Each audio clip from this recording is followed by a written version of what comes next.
Christian പള്ളികളും സ്ഥാപനങ്ങളും കേന്ദ്രീകരിച്ച് മോഷണം നടത്തുന്ന കുപ്രസിദ്ധ മോഷ്ടാവിന് പിടിവീണു. തമിഴ്നാട് സ്വദേശിയായ പ്രതിയെ കഠിനംകുളം പോലീസ് എറണാകുളത്തു നിന്നും അതിസാഹസികമായാണ് പിടികൂടിയത്.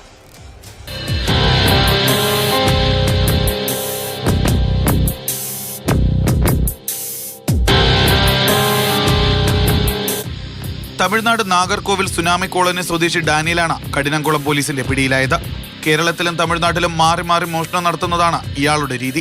എറണാകുളത്തെ ലോഡ്ജിൽ ഒളിവിൽ താമസിച്ചു വരവെയാണ് പോലീസ് സാഹസികമായി ഇയാളെ പിടികൂടിയത്. കഴിഞ്ഞ ജനുവരിയിൽ കഠിനംകുളം വെട്ടുതുറയിലെ കോൺവെന്റിൽ മോഷണം നടത്തിയ കേസിലാണ് ഇപ്പോൾ ഇയാളെ പിടികൂടിയത്. കന്യാസ്ത്രീ മഠമായ സെന്റ് ആന്റണീസ് കോൺവെന്റിൽ നിന്ന് മോഷണം നടത്തിയ സംഭവത്തിലായിരുന്നു അറസ്റ്റ്.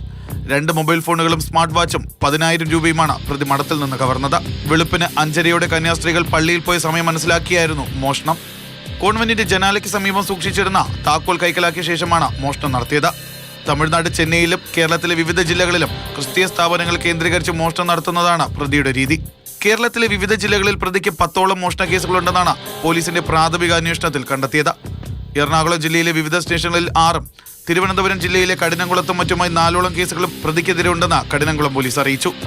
ചെന്നൈയിൽ 2 കേസുകളുണ്ടെന്നും പോലീസ് കണ്ടെത്തിയിട്ടുണ്ട്. കൂടുതൽ സ്ഥലങ്ങളിൽ കേസുണ്ടോ എന്ന് പോലീസ് പരിശോധിച്ചു വരികയാണ്.